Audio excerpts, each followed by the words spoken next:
All right, welcome in Powers on Sports podcast. Hope you had a great 4th of July weekend. Hopefully everybody was safe on the fireworks front, had plenty of good food, whether you went out for some barbecue, actually went out for a little seafood with mom on Tuesday, or if you cooked out at your house, some ribs, hot dogs, hamburgers. Maybe you saw the hot dog eating contest on the 4th. Joey Chestnut once again defends his title with 62 dogs that he puts down in 10 minutes. And oh my gosh, the commode on Tuesday night somewhere in the metropolitan New York area. God bless the carnage that was done Tuesday night somewhere with Joey Chestnut and company competing in the Nathan's hot dog eating contest, which had a weather delay, got delayed the competition a couple of hours, but they did get it in. So post 4th of July episode. Appreciate you finding us. If you haven't already done so, hit that subscribe button on your favorite podcast platform. The episode will get brought to you every single week. Appreciate your help. Also, you can find our video interviews, this one that we're recording now. You can find it on my YouTube channel, the Jason Powers Sports channel, and on Twitter at JPO Sports. We've got a good episode for today. We're going to talk to Peter Blake, the host of the Sports Web online sports show down here in Tampa. Peter covers all the Tampa Bay sports teams, the Lightning, the Rays, the Bucks.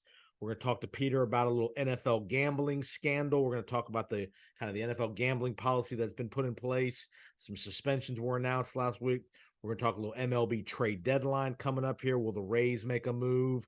Kind of the stadium situation. Will Shohei Ohtani get traded now that Mike Trout's hurt, Rendon's hurt? Shohei Ohtani left the game a couple days ago with a blister issue.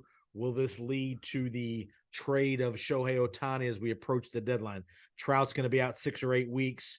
So we'll talk about some trade scenarios involving maybe Ohtani and some other guys around the league with Peter Blake, as well as we'll hit a couple of NFL training camp topics, as training camp is about 3 weeks away for most teams around the league. So got a good, like I said, good episode for you.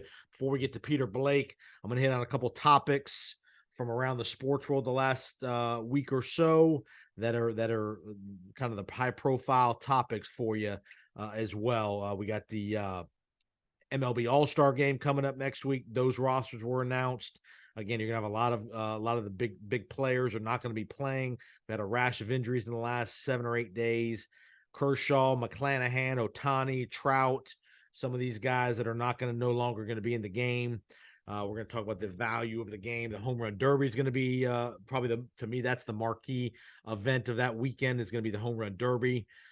If you want to check out kind of all-star experiences, check out my last week's podcast. We talked to Chris Perez, our baseball analyst, 2-time MLB All-Star closer for the Cleveland Indians, played for 3 or 4 major league teams, talking about his all-star experience, what the league does on the experience level as far as for the players, locker room stuff, chatter in and around the locker room, team meetings, things like that. All of those kind of things as we approach the trade deadline and the All-Star weekend. So check that out as well. So ESPN, huge news coming out of ESPN end of last week. The layoffs and contracts that were not renewed were announced. Some pretty big name on-air people let go by ESPN or their contracts not renewed by ESPN. Names like Susie Colbert, Jalen Rose, Keyshawn Johnson, Steve Young, huge name Jeff Van Gundy from the NBA coverage, David Pollack from ESPN Game Day, Max Kellerman, Doug Kazarian, who kind of spearheaded their gambling set of shows that kind of blossomed the last year or so, let go. So lots of names being let go from ESPN. You saw probably the news a month or so back. They signed Pat McAfee to a huge deal. How much did McAfee's contract lay? I'm going to talk about some of that here in just a second. Did McAfee's, you got ESPN laying off people, but they're going to go pay Pat McAfee $18 or $20 million a year to do stuff on the platform. So just some interesting names there. You also have NBA free agency underway last weekend. Huge, over $1 billion in contracts given out. You still have the where will Dame Lillard go? He finally requested a trade out of Portland. Where will James Harden end up? And also some news coming out of the NBA early this week is they've announced their in-season tournament is going to be a for sure thing here in December of this year. There's going to be an in-season tournament.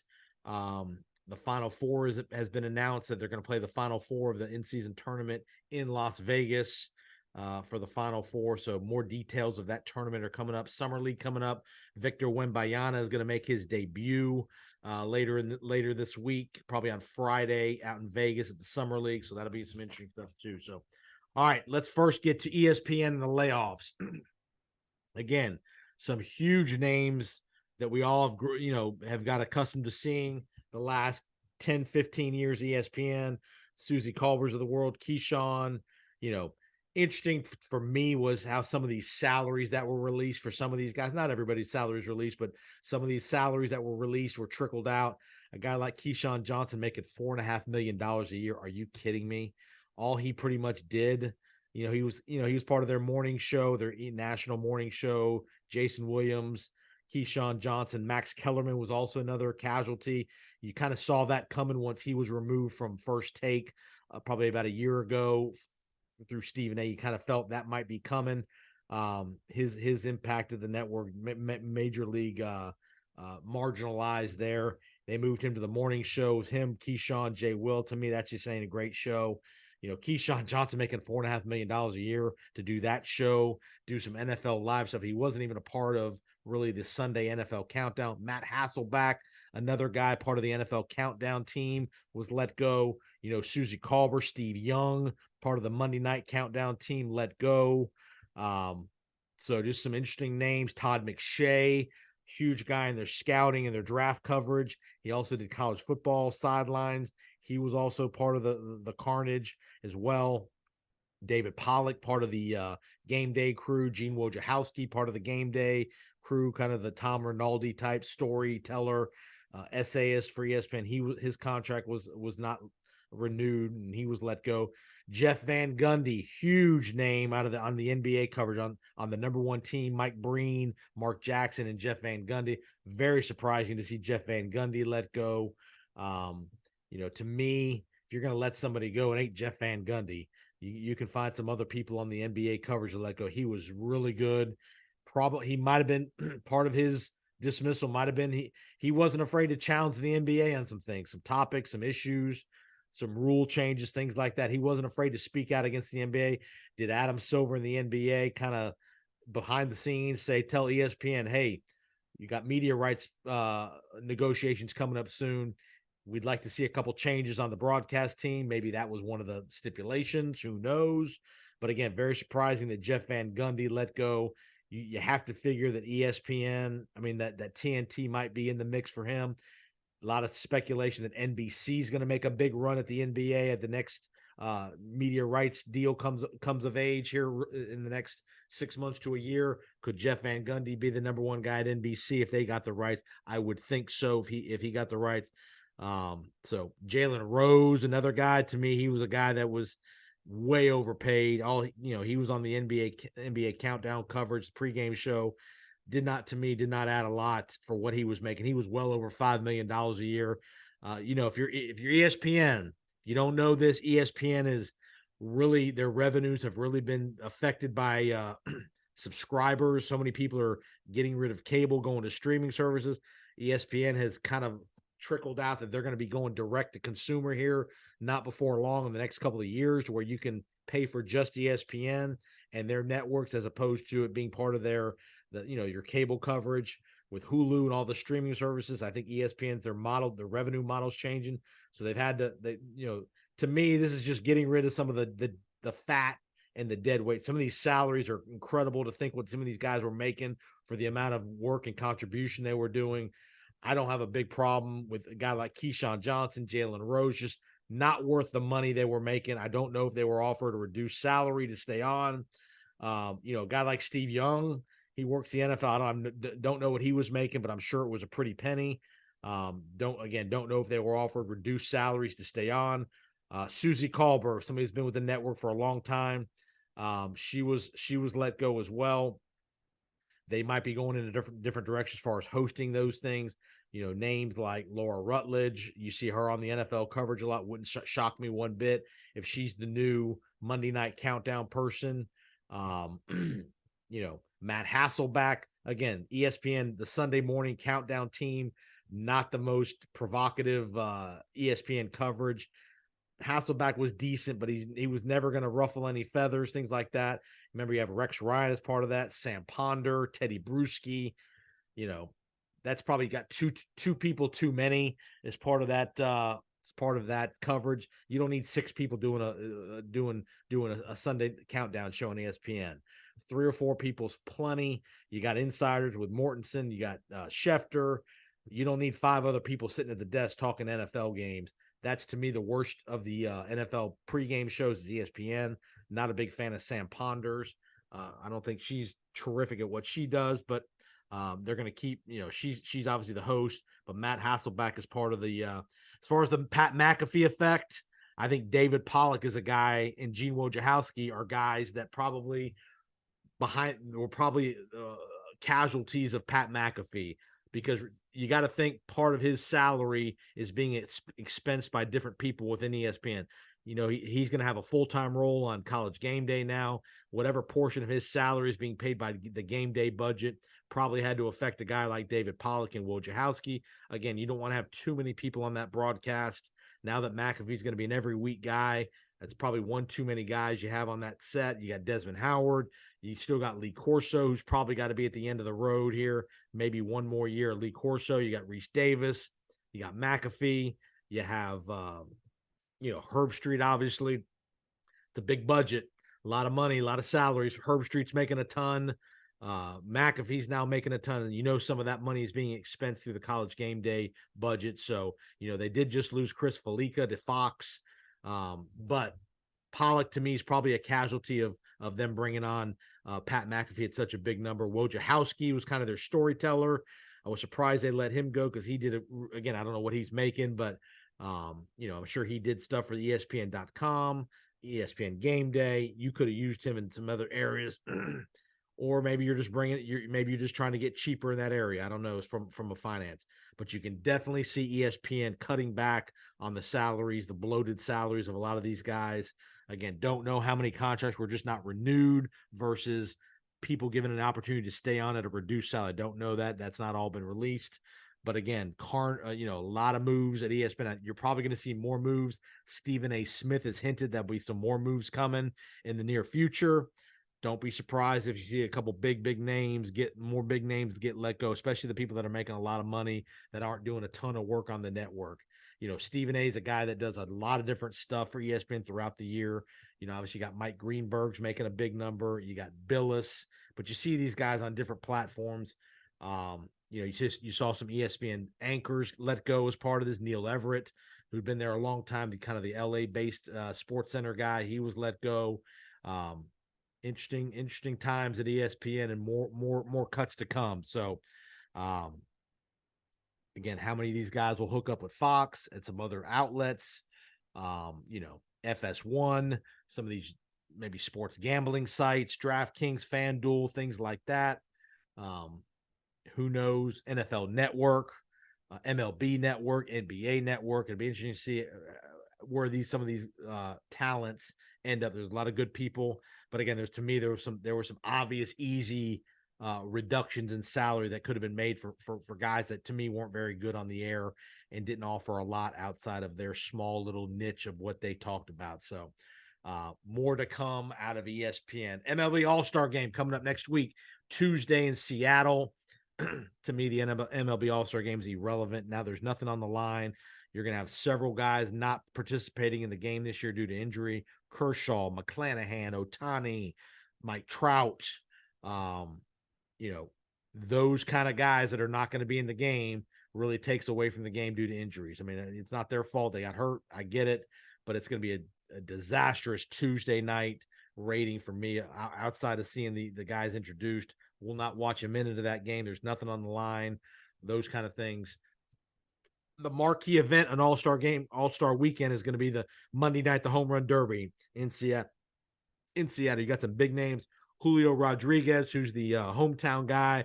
You're going to have Pete Alonso, Randy Arozarena, Obviously Alonso's won that event multiple times. You got a Rosarena.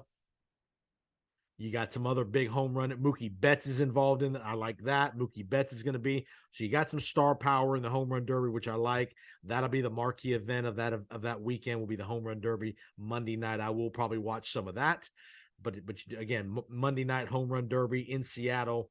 Tuesday night, not much of a viewership. I don't think it's probably going to be a lousy viewership in Seattle. I believe the game, I'm sure, is probably on Fox if I get that right. And you'll get to see Jeter and A-Rod and Big Papi and all that in the pregame show. So there's your all-star game coverage. NBA free agency, the last thing I want to talk about before we get to Peter Blake. Again, free agency started over the last weekend with the open tampering period. I don't get that. If you're going to have that period, just start free agency that day. This whole 3 days of tampering, and you can't sign until July 6th. You basically give them a 6-day window. I don't get it, but it is what it is. Over $1 billion. I think it's like $1.5 billion in contracts were signed, inked over the first 3-4 days. Obviously you saw some Kyrie stays in Dallas for 3 years, 126. No deal yet for Dame Lillard, who's finally asking out of Portland. No deal yet for James Harden. Is he going to get traded? Are they going to keep him? You got the Lakers kind of fortifying what they already have. What are you doing bringing back D'Angelo Russell for 2 years and $38 million? I don't get that. But you have some other huge super extensions. Anthony Edwards.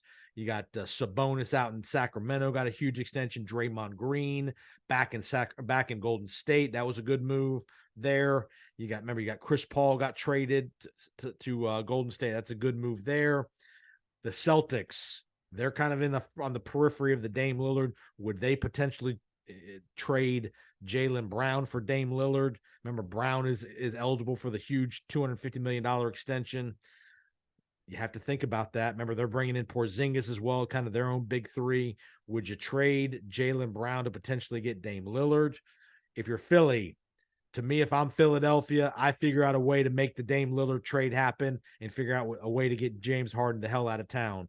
You're going to have to give up Tyrese Maxey. I get it, to Portland, but I would give up Maxey. If I could give up Maxey, get rid of Harden and get some bench parts for Harden back from the Clippers, somebody like that, I would do that because I think Lillard, Embiid, and some ancillary parts could be really good in Philadelphia.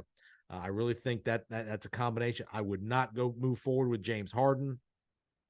I just don't think that's a winning combination come playoff time. You'll win some games in the regular season, but I do not think that's a winning combination come playoff time. I think Lillard and Embiid could get to the finals with some help.